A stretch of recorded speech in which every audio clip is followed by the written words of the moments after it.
I'm very excited that tonight we will be discussing the book, A Great Moral and Social Force.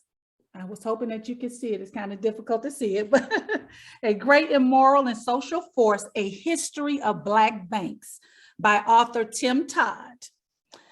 Tim Todd is an executive writer, historian, and producer with the Federal Reserve Bank of Kansas City. This is his 8th book on the history of banking and financial services. So we are very excited to have him with us this evening.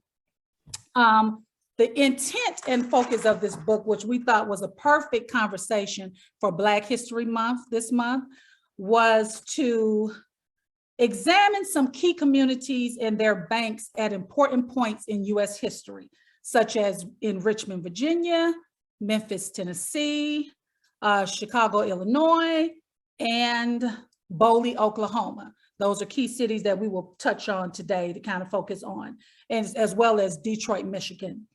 Mr. Todd explains in this book the social significance of banks in the Black community, not just the financial significance. So with that being said, Mr. Todd, why did you feel that this story needed to be told? Well, first of all, thank you so much for having me. This is a great opportunity to talk to everyone in your audience, and I'll hold up a copy here. Maybe that'll come through. I've got a few here available. So we wrote this book. There's several different reasons, and I don't know kind of which path you want to go down. On the one hand, from the Federal Reserve's perspective, my boss's perspective, the number of Black-owned banks in the United States has been declining now for some time. You're about 18 or 19 right now. You were close to 50 in the year 2000. When you look at other types of minority-owned depository institutions, you don't see that kind of decline. And then when you think about that decline, then you start thinking about issues related to unbanked or underbanked households. Black households are less likely to have a banking relationship. Then in communities of color are more likely to be home to what we call as alternative financial services providers. So like payday lenders and title loans. Those types of firms can be very dangerous and damaging to an individual's ability to get by, really. When you start borrowing money from them and they're charging an exploitative rate of interest, you can get it to a downward spiral really quickly. So there's a lot of issues there. We could talk about, the wealth gap. We could go into any number of issues. And that's why the Fed's concerned, right? Because they think about the broad economy and this issue of being able to borrow money on appropriate terms and have access to financial services is hugely important. So that's why my bosses are interested in, and I'm interested for that reason too. But what really drove me to work on this book, and the one we published a couple of years ago about the first Black banks, that book's called Let Us Put Our Money Together, is that in my other research at the Fed, I would do primarily looking at the structure of the financial system or the history of financial crisis. And time and again, I would come across a little snippet about a Black-owned bank. And I just wanted to know more. It'd be a little item in a newspaper or mentioned in a magazine article from 50 years ago. And I just wanted to know more about them. And so I went to Amazon, like you do when you want to buy a book, and started looking around, and there weren't any books that had that information. And so I had the thought, and when you're a writer, if you're interested in reading a book, there's a good chance other people might be interested in reading that book also. So I set out to see, what we could find. And the bad news is there hadn't been anything published, but the good news is there was still some history out there. It wasn't lost. It was just kind of tucked away and hidden in a number of different places, kind of a snippet here and a snippet there. And so we brought that information together, and I think it's important work, and it's been well received. Well, let me tell you this, in reading your book, which was fantastic, and I think it's an easy read as well. It is very interesting. What I didn't know, the number of banks back then that were Black owned, that's what was surprising to me. I couldn't believe it in the 1800s, the 1900s. I mean, there were like Black banks on every corner, literally. And that kind of surprised me back then. We were talking about coming off of slavery, the Great Depression era, all these different things. I just never knew that there were so many Black banks. That was very impressive to me, especially to be able to do that during that era. Yeah, there's sort of this, belief a lot of people have that there's not really a history of Black financial services providers. And so, we're really able to refute that and prove that not to be the case. And I know that has surprised other people as well. So, sort of depending on how you counted banks. Now, recognize in those days, you could paint the word bank on a window and you were a bank, right? True, It was a very different environment. But there were at least 60 and probably closer to 100 banks by the early 1900s. And, you mentioned some of the risk in that time and sort of after the failure of Reconstruction. So on the one hand, many of these banks were created with the explicit purpose of protecting the community and providing an opportunity for a community that was facing significant challenges. Yes. But when you look at the bankers, their work at the same time was also heroic in this era. I mean, you're really not just risking your own financial security, you're risking your personal safety. And so many of them would be confronted with violence or have, someone attempt to bomb their home or things like that. So, I think when we think of bankers, you don't think maybe about someone being a hero or the level of community engagement, but that is. And they had multiple jobs. You had a doctor, right. You're a doctor in the day and a banker at night. Right. Yeah. They had multiple jobs as they well. came from other professions into banking. And, the common thread is that, none of them were sitting back saying, well, how can I make some money here? You see time and again, it's community service. What can I do for the community? We can make loans to people. We can help people save for their future. That was really the motivation, just time and again throughout history. Well, let me just say, leading on to what you're talking about, it was important because they kind of held the community. Well, they actually did hold the community together. Whenever there was a problem, a lot of communities would have shut down had it not been for the Black Bank. Right. They helped them make it through those bad periods as well as the good. But they were there when the civil rights, they were there to make sure food was brought into the communities. They made sure that people could still pay their mortgages, not even based on what they had in the bank. Right. They just kept everyone afloat.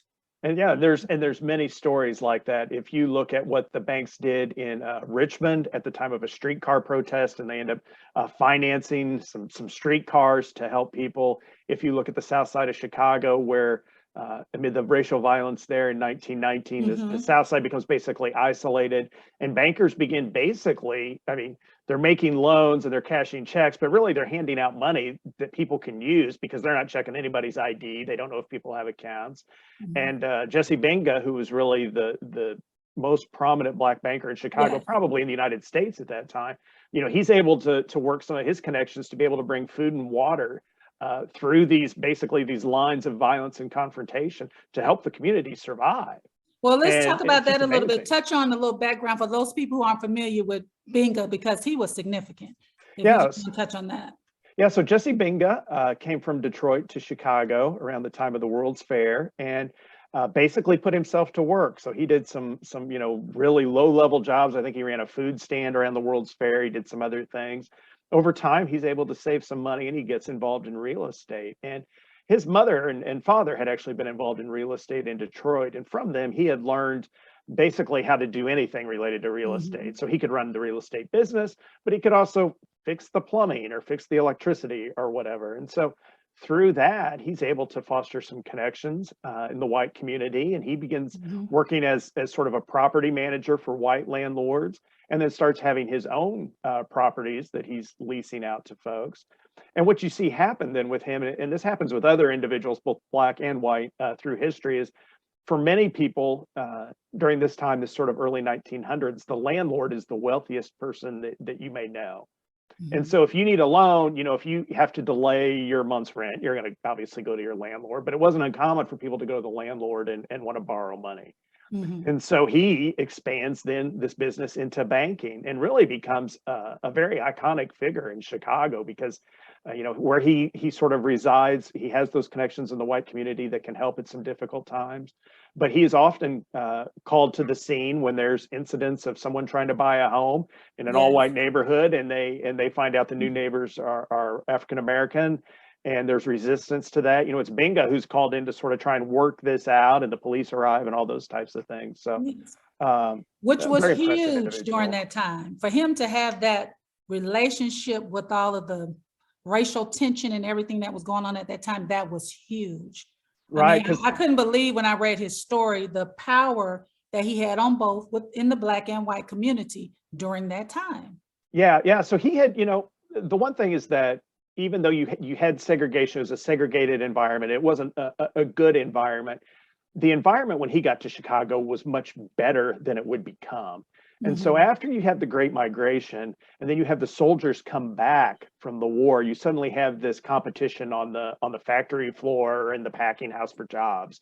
And so that begins to increase the racial tension. And then you have an increasing Black population that had pretty much been confined to a strip along South State Street there in Chicago, just a few blocks either side.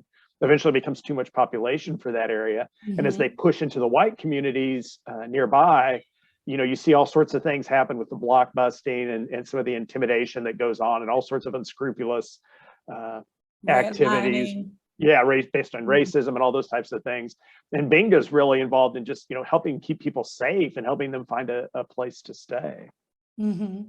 And I was going to touch on that too, because they did get pushed over into the white community. Don't you think kind of sort of around that time was when the Binga influence was kind of going in the opposite direction then, especially after the 17-year-old individual drowned? After the drowning in Yes. 1919. Yeah, and and he becomes, at a point, he's the most prominent Black man in Chicago. And so he starts to become a target then, right? Because Yes. people see him as a catalyst of helping people buy homes in what had been previously all white neighborhoods. And so his home gets firebombed, I think 5 different times. Yes. There's one time that, the bomb actually gets extinguished by some melting snow. I mean, there's all sorts of stories. But, he continues to fight. And I think he says something along the lines of, I have to stay here because if they can make Jesse Binga move, they can make anybody move. And so I've got to stay here and continue this fight. Okay. And like I said, those are people that until I read your book, I knew nothing of. And a lot of what they went through, believe it or not, unfortunately, we still deal with that today. Yeah. A lot of what you just mentioned that Binga helped kind of smooth over, we're still dealing with that today in our real estate community, especially. You have the terms regentrification and different things, whatever you want to call it. We're still dealing with that today. And we're talking about someone that dealt with this in the 1800s, in the early 1900s. Right. So you would think we would be a little further along, but there are some things that we're trying to improve upon, but it's interesting to see how long this has lasted. Right. So I actually had someone say to me this morning, they had finished reading the book and they said, I really thought it was a good book, but I'm really disappointed that we haven't gotten better over time. Exactly. And that's true. And, and you can look at that. There's so many different ways, right? Like we can look at data for loan rejection rates by race and you'll see discrepancies there. And, there's any number of stories. There's one recently about a young woman. I shouldn't say young woman. She's a doctor in Texas and just tried to cash a check at her bank. And, it's got all caught up all sorts of turmoil. They questioned how she got this money. It was her first paycheck as a doctor. She was just trying to open a bank account, all you see those things time and again. Today. This isn't 1890 when these things happen. And so, it's obviously concerning and troubling. And, we're just hoping maybe, we don't have answers here from the economic perspective. Our view at the Kansas City Fed is we think history in a lot of ways is very instructive to learn it. And it's an important part of understanding the problems we had today, maybe how we ended up here, and hopefully help us figure out some ways out. And so we're trying to start some discussion here on this issue that maybe hasn't gotten near the attention that it should, frankly. Yes, because it was very important. I think now if we did have more Black banks, the purpose of what they were used for back then, we need that now.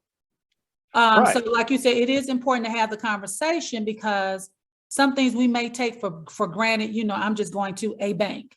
Let's say, for example, I have a daughter. I'm sure that when she opens up a checking account, she's not thinking about, oh, is this an African-American bank or I just need a checking account at a bank.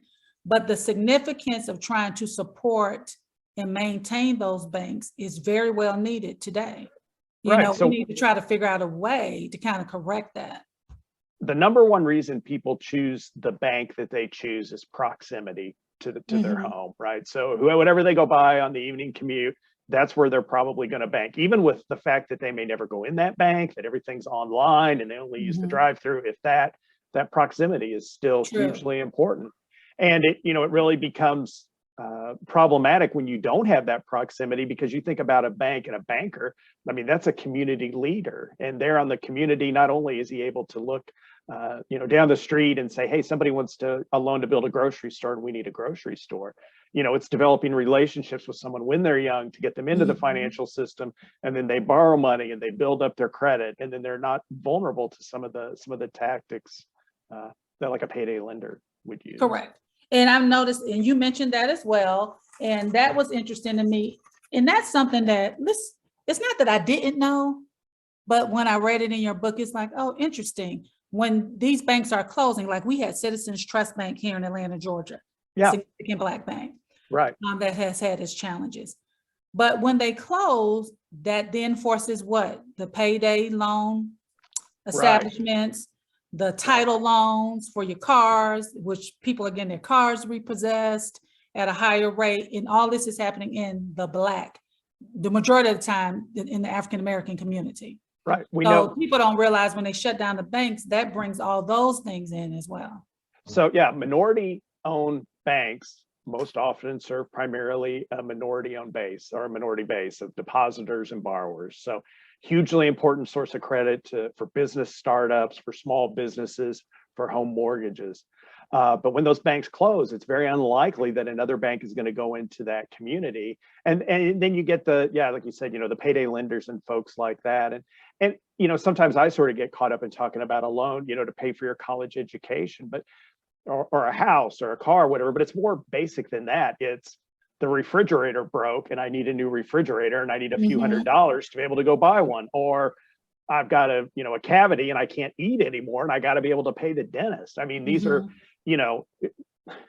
housing and jobs and all those things are hugely important, but there's also this sort of need of just how do I live today, right? Exactly. And that's important as well. And I should point out, Citizens Trust is one of the oldest Black banks and one of the largest Black banks in the United States. All of them collectively are still small when you start thinking about some of the big, banks that have that nationwide footprint. So definitely should give them some credit for this audience, especially. Okay. Well, with that, I'm going to kind of let you kind of lead the story on this one. I want to talk about Maggie Lena Walker for a while. Yeah. So Maggie, the first female bank president of any race. Yeah. So Maggie Walker is an amazing individual, and she was in Richmond, Virginia, and she got involved with an organization that was called St. Luke's, and it was a charitable sort of organization. And so at that time, you had many organizations, fraternal organizations that would take dues from their members and basically act as a rudimentary insurance provider. And so that would mean that if your local chapter, you would take this dues money, and if someone got sick, then you would provide the funds to them. And so St. Luke's was sort of a step above some of those really rudimentary ones, but that was the kind of business it was. And as she became more involved in St. Luke's, she was a really dynamic person. And they were in some really dire straits financially, and she turned that around, and she got them into banking and running St. Luke's Bank in Richmond, Virginia, and they opened a store, and they did any number of things. And she was very well known nationwide. If you get to Richmond, her home today is a National Historic Site, and you can go in there. I saw that, which I wasn't aware of. Yeah, I had an opportunity to do that a few years ago, and it's really nice. She was right there in that what was called the Jackson Ward neighborhood of Richmond, which was a very vibrant neighborhood. Her bank was actually one of 5 banks that operated in that community. And there's some revitalization efforts going on there now, but that was really a hub, a birthplace of Black banking, and really a hub of business and entertainment, all sorts of industry that went on there in that community. And her bank was right at the center of it. Oh, fantastic.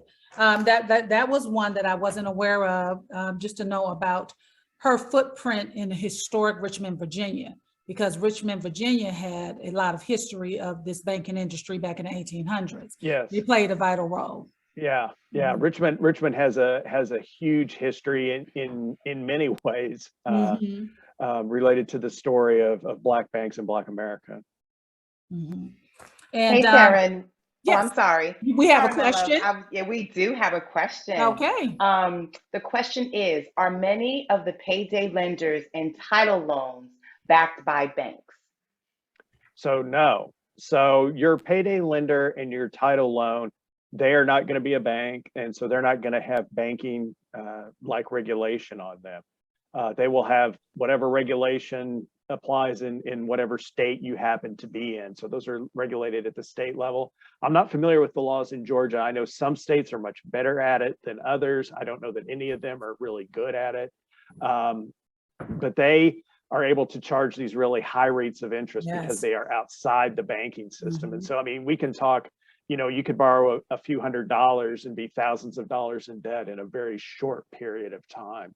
And they are prevalent. They locate primarily in minority communities, and that's Yes. minority communities regardless of income level. So as we look at what we call low to moderate income communities, they are located there. They're also located at higher income communities. And one of the things that's troubling is in higher income communities where they locate, people are more likely to use them, even though they may have access to another financial services provider. And so that's troubling.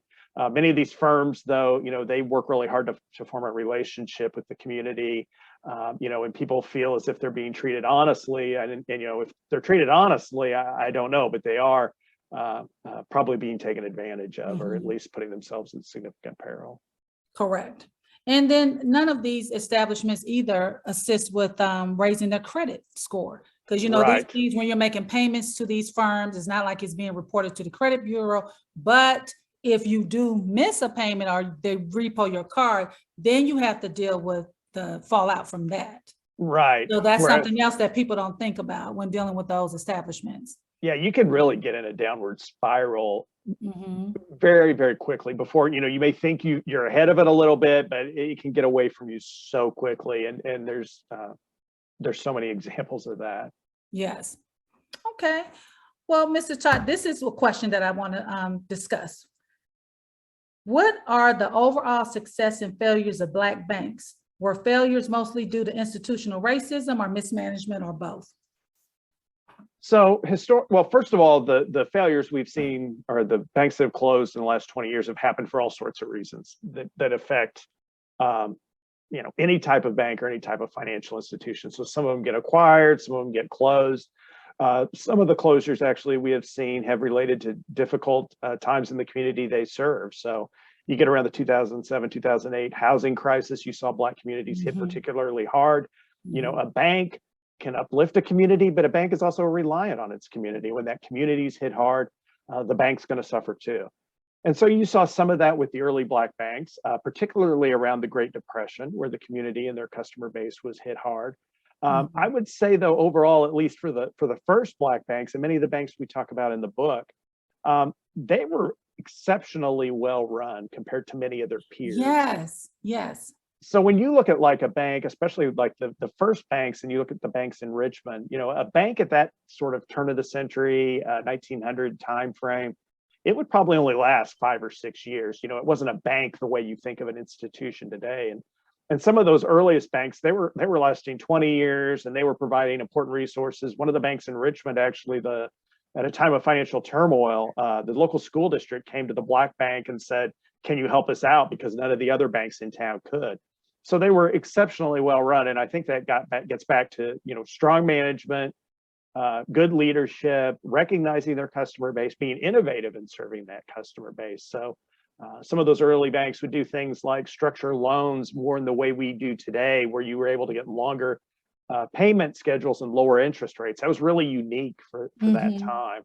Correct. And they did a lot of things to encourage people to make deposits. There was a bank called the Nickel Savings Bank, and they gave their customers little nickel-plated banks for them to put their money in, and every few months they would bring it into the bank and deposit money, and that would allow them to grow a savings account. So there was a lot of sort of what I guess we would call today economic education that the banks were very active in, trying to get people into that habit of developing a banking relationship to help them improve their own And standard they gave them incentives, whereas one bank, you knew that if you saved a certain amount, they would give you a home loan.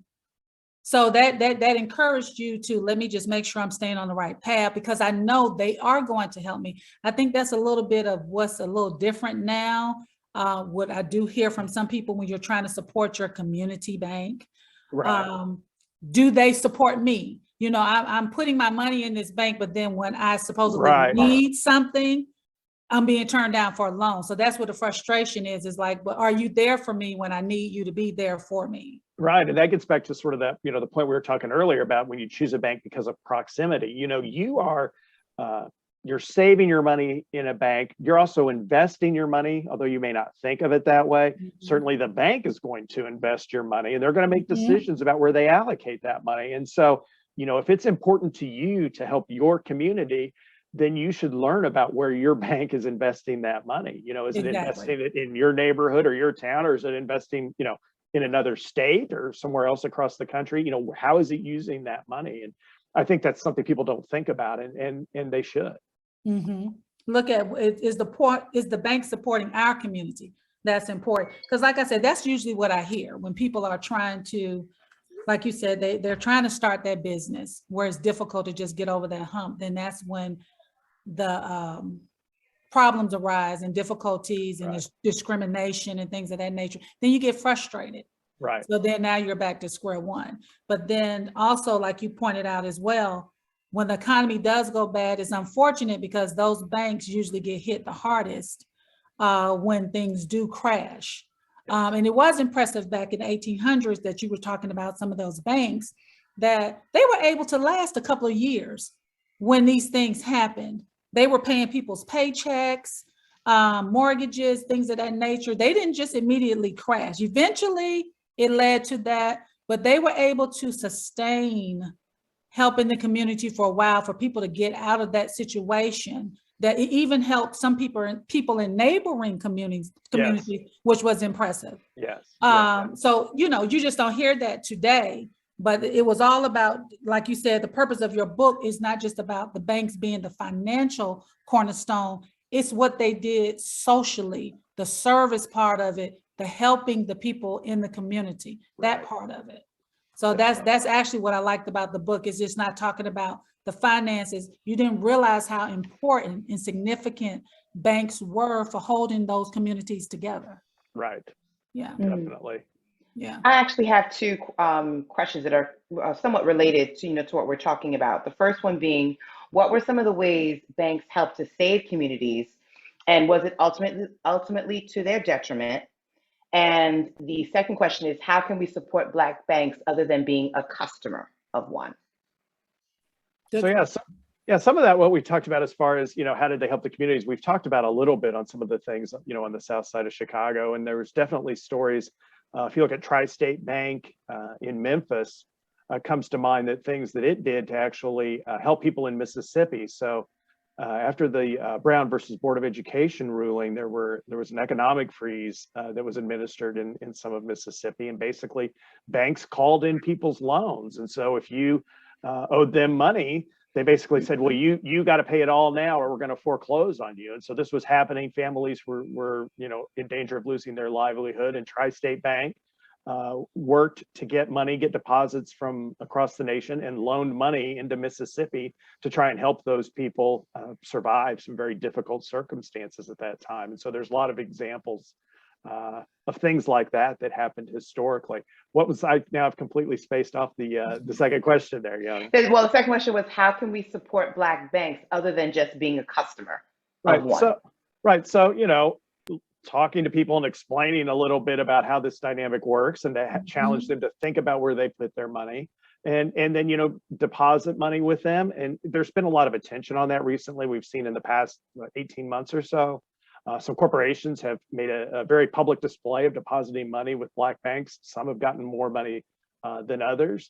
Borrowing money from the banks also helps them. That's how they make their money. So it's a deposit game, but it's also giving them business and patronizing them as a business, and making sure people are aware when they deposit their money that you're making a choice, and where you take your banking business is making a choice.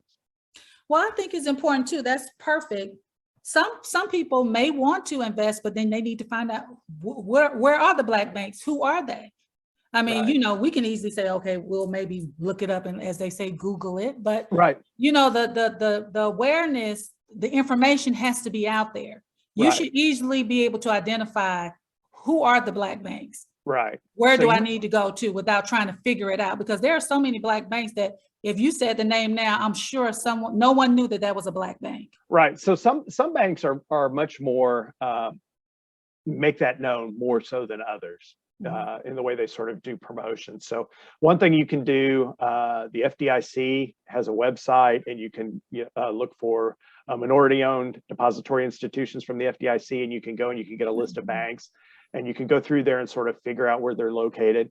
You know, I will tell you that, you know, some people, not the FDIC, but some people sort of throw the term of bank around fairly loosely. So it may not actually be a bank.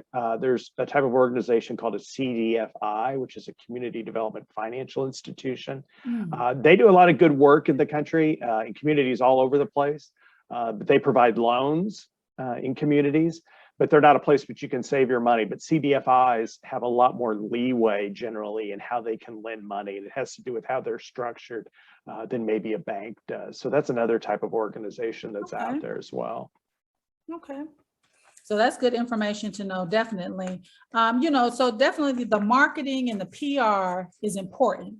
The knowledge of knowing about these banks. And like I said, when we have these discussions, when we can explain the significance and how they impact the community, that's what will help kind of move the shift. Let's talk about a little bit about, we didn't talk about John Bowley in Bowley, Oklahoma. Yeah, so that was significant with the Greenwood community, which you know, that's the area most people know about what happened in Tulsa, Oklahoma. Right. So yeah, so Oklahoma has a very unique history, and I think it's one people aren't really aware of, you know, but there's a lot there. There's a rich Native American history in Oklahoma, and there's a rich African American history as well. And so after the failure of Reconstruction, you saw individuals from the South want to get out of the South, right? So some headed north, but some actually headed west to the American plains with the idea that they would create all Black towns. And so you saw this in areas of Nebraska and Kansas, the plains area of Colorado, but where you really saw it was in Oklahoma. There were about 50 all Black towns at one time in the state of Oklahoma. And probably the most prominent of these was a place called Bowley, Oklahoma. And it's basically, it was created, the initial idea was put forward by a couple of white gentlemen who worked for the railroad. And they were basically challenged, and they were fighting for civil rights of African Americans. And they said, we're going to help create a town because someone had been making some racist comments and they didn't like it. And so they worked with some other local individuals, and there was an all Black town called Bowley, Oklahoma that was created. It eventually had 3 banks. It had something like 82 businesses. I think Booker T. Washington was there maybe twice, brought the National Negro Business League on a train down there to check out Bowley, Oklahoma, and it was well known nationally.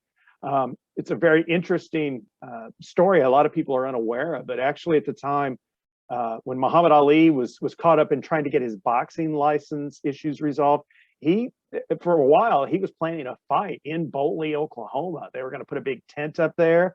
So there's a very rich history of Bowley, Oklahoma. It's about halfway between Oklahoma City and Tulsa.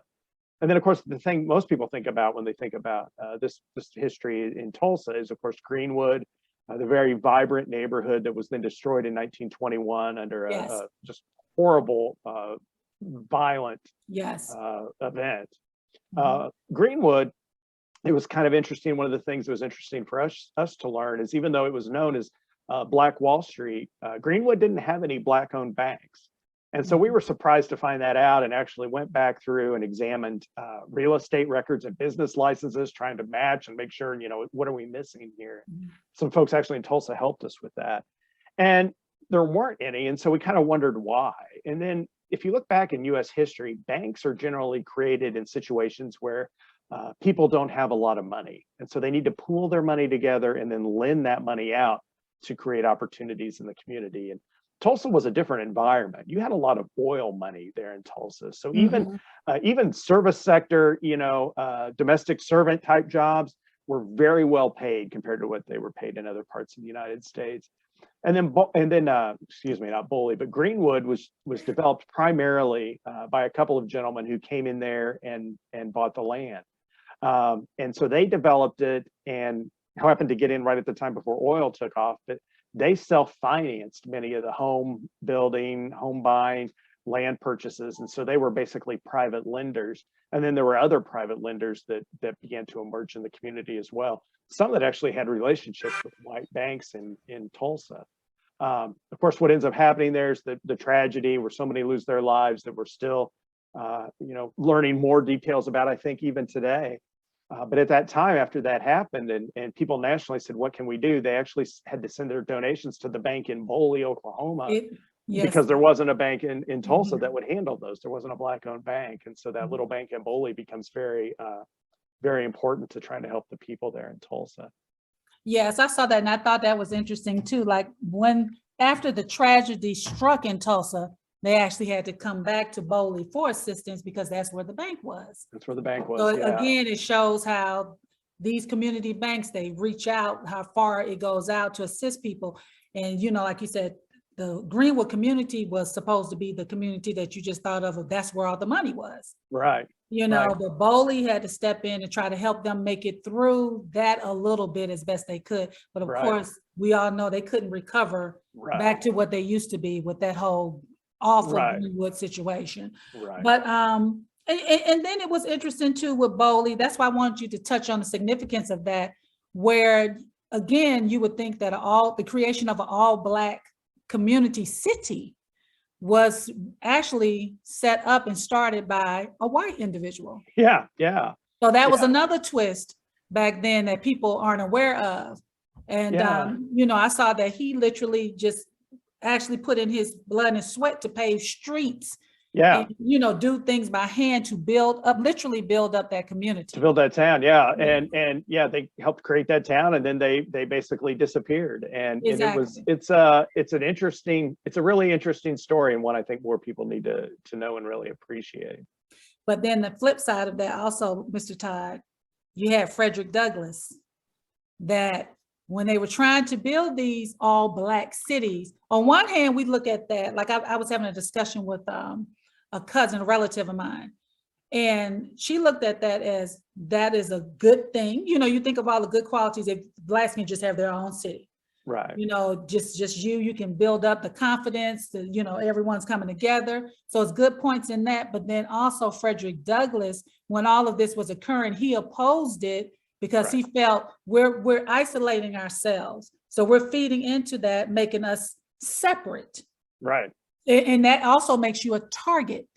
Well, it does. And I don't know if it was Douglas, it may have been him or it may have been someone else who said, I want to be able to live in this country. I'm an American and I want to live in this country and I want to be able to live safely and establish communities. So that idea of creating Black communities, there was talk of creating an all Black state by some individuals, but they didn't, it wasn't clean along racial lines. There were people of all races who had all different opinions for all sorts of different reasons about it. And it's interesting because it kind of depends on how you think about it. And, on that Douglas camp was very much, hey, I've, me, my family, my ancestors going back generations literally spilled their blood to build this country. Why should we have to go somewhere else now? Exactly. That was the comment powerful. That we should be able to be treated properly, not separate. Right. Just treat us right within the community with everyone else. Right. So just like you said, it depends on, you always have two sides of the coin, but that's why I'm trying to think of these communities like Boley. They couldn't sustain in that format for a long time. I guess that's what I'm trying to say. Like eventually, yeah. Go ahead. I feel that you have something to tell me. No, that's true. So, but one of the things that ends up happening with Boley is agriculture goes bad, and there's manufacturing jobs in Chicago, and the people in Boley had wanted to bring a factory there to have year-round employment, but they couldn't really get that worked out. But I think you're right. I mean, they're not going to be able to. They weren't able to achieve that critical mass, right? Because they just don't have a community of size. So Boley is probably 1,000 or 2,000 people at its largest. Now it feels much larger than that because it's a hub for a large agricultural region. So it's a rural town, but it serves people from neighboring counties. So you go to Boley on a Friday or Saturday night, and it's, it's packed with people and activity because people are driving a long way or traveling a long way to get there. But it's going to be very difficult for them to sort of make that jump. And people there, you're moving to the middle of Oklahoma. You're not going into an established community where you've got factory jobs and what have you. Yes. Okay. Let's see.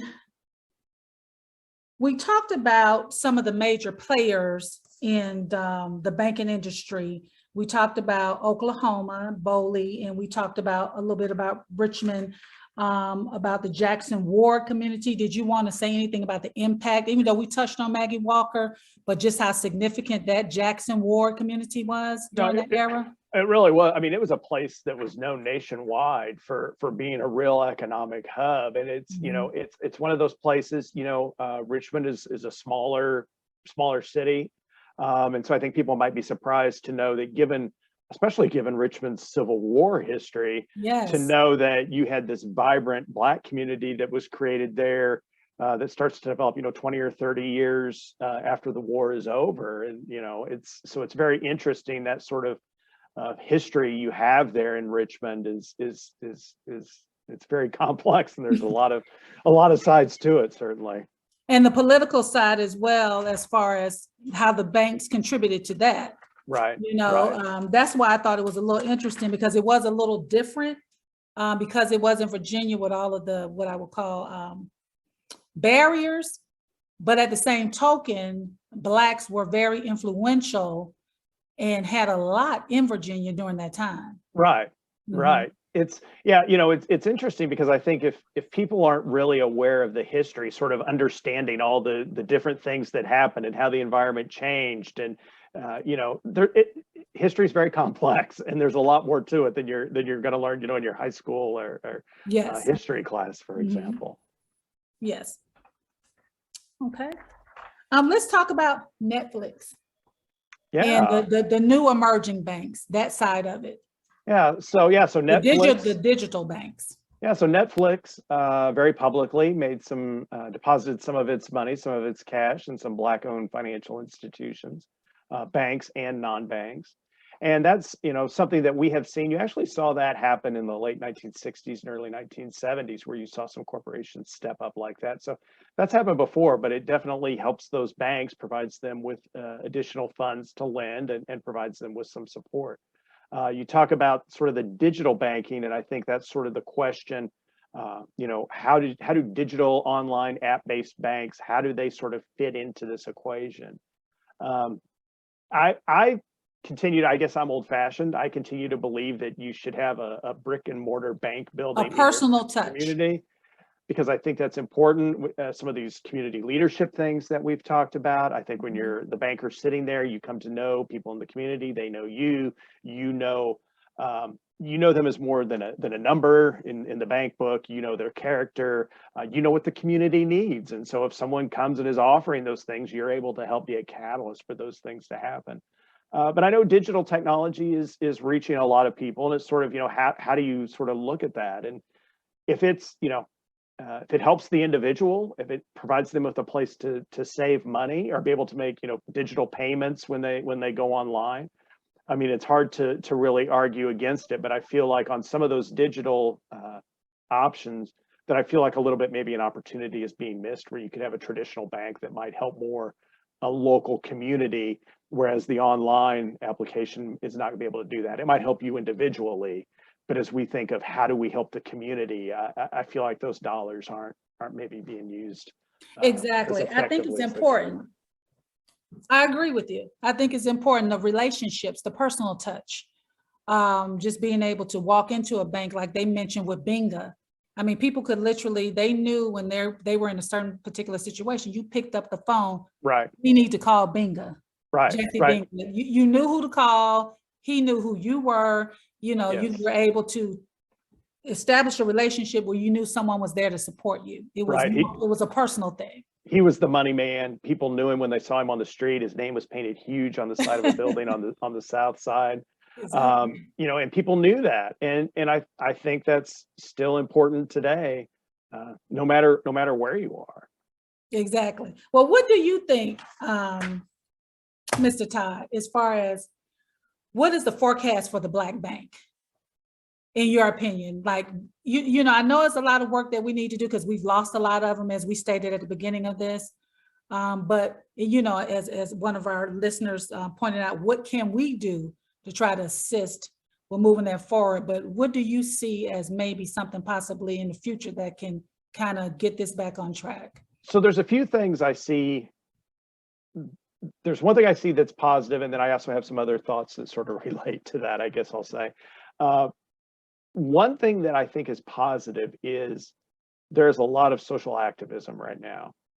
And so if you look back historically, when times are difficult has been the times when people have looked to create banks.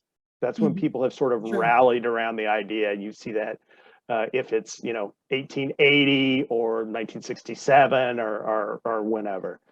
And so I think that's good. Can some momentum be leveraged in this way? As I think about it, I look at the banking sector, and when I say banking sector, I mean everybody. I mean the small town bank here in Missouri and Kansas, to the banks, big banks in Atlanta, to the Federal Reserve and the banking regulators.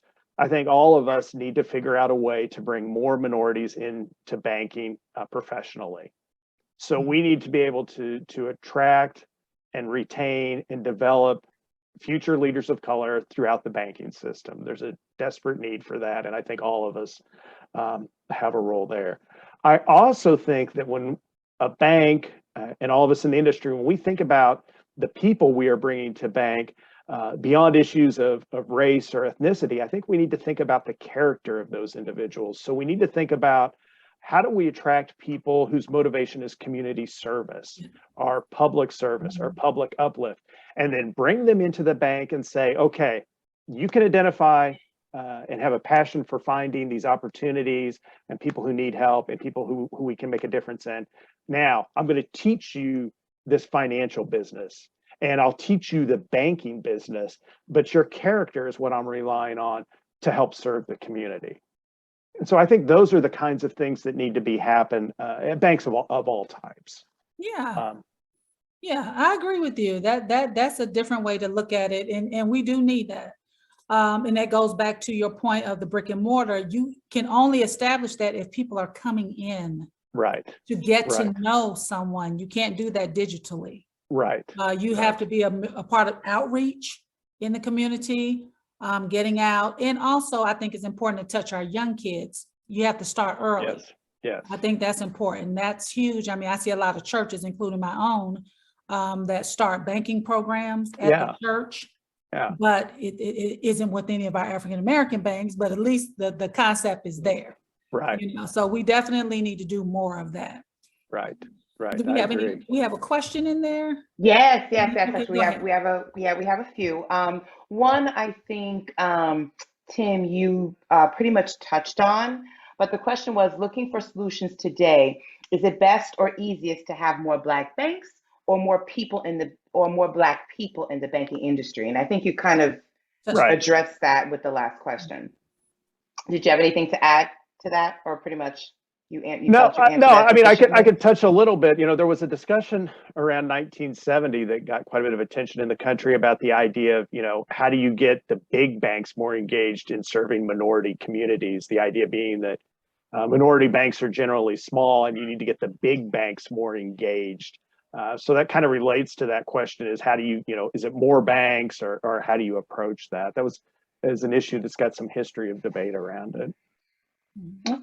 Okay. And the next question is, are mortgage loans available with the CDFI? So I believe some CDFIs are involved in that type of lending. So the way a CDFI, a loan CDFI is generally structured is, it's a financial organization that gets money from some type of donor or a charity or someone like that. And then whoever provides the funding is able to sort of dictate the terms that money is loaned on, as far as what are we going to require of people. So CDFIs have a lot of success in some areas because they're able to lend money, whereas in a traditional bank, right, you're going to have to look at some certain financial metrics and you're going to have to meet some regulatory standards. Whereas in many CDFIs, you're only going to have to meet the standards that are put on it by the people who put the money behind it. Now, CDFIs still have to be, they have to play by state rules and they have all those types of protections on them, but they don't have some of those same lending restrictions that a bank is going to have. And they loan for all types of things. Okay. And one other question is, what are your recommendations in terms of finding the best Black bank to suit your needs? Because I know there've been a lot that have closed, but there are still some that are viable in their communities. How would you suggest one, select? Well, I would one? look at, think about what, where in the United States is important to you. And then look and identify, what banks are there. You can go out to that FDIC website and do a little research. There are some Black banks, sort of compared to the largest banks, they're all still very small, but there are some that are getting larger now. One of the things, as I say, I'm not a big fan of some of the online banking, but I will tell you that wherever you are in the United States, you can open an account with a Black-owned bank somewhere else in the United States just by going online and doing that. So, there is that opportunity as well. If you've got some money that you want to save and put on deposit somewhere, you can obviously do that today without too much trouble. Okay, so checking that link with the FDIC would be a great start Would be a great in order to start. try to get a list of those minority banks suggestions. Okay, was that the last question, Yona? Okay, well, we're pretty much at the end of our presentation here, but if it's something else you want to say to kind of wrap this up that we didn't touch bases on, Mr. Todd, because we've had some good questions. No, this has just been a great discussion, and I'm Yes. just really honored to have the opportunity and really appreciate talking with you about this work. And we're trying to raise the profile of this issue. Like I said, we don't have the answers. These are complex problems that I think the book Yes. makes clear that have been built, not just built, but built and reaffirmed over generations, many of the challenges we continue to face today. And it's going to take all of us working together to find some solutions. Well, I would want to say to everyone that is listening, this is a fantastic book, and it definitely opened up my eyes to a lot of things. And for those people who are asking questions about what you can do, if you read it, it'll give you a foundation to come up with things that you would need to do to support your community banks. I mean, it's very informative. And please note that we do have free copies of this book available for you at one of our branches in the Fulton County Public Library System. You can just contact whichever branch is closest to you. We also have copies that you can check out as well. And you can also download a copy of this book as well. You can go to our website, fullcolibrary.org, and you can obtain that information. So we are really excited about this, and I really appreciate you speaking with us this evening. Oh, thank you so much. Absolutely. And just a reminder that, the copies are absolutely free. And you did mention Yes. the downloadable. That's awesome. That people Yes. can download copies. Thank you, Tim. Oh, I do have one question for you, Tim. What's next for you? It's like you've written so extensively, about banking. So what is your next passion project? What I am doing right now is I'm trying to do a lot of listening. So we wrote that first book about the first 3 banks, and I listened to what people said, and they said, we want more of this history. And so I'm just trying to do a lot of listening right now, speaking to a lot of different groups and just wanting to hear what's on people's minds and try and see what I can contribute to try and keep this dialogue moving forward. And we definitely appreciate it. I mean, the Kansas City Federal Reserve Bank, I think that you're doing a wonderful, to me, like it's a project. But it's like I said, we have to get this message out. It's important because it's happening now. Right. This isn't just the history of the bank, which is what your book is about, but it's what's happening now. Right. So it has to be addressed. So definitely.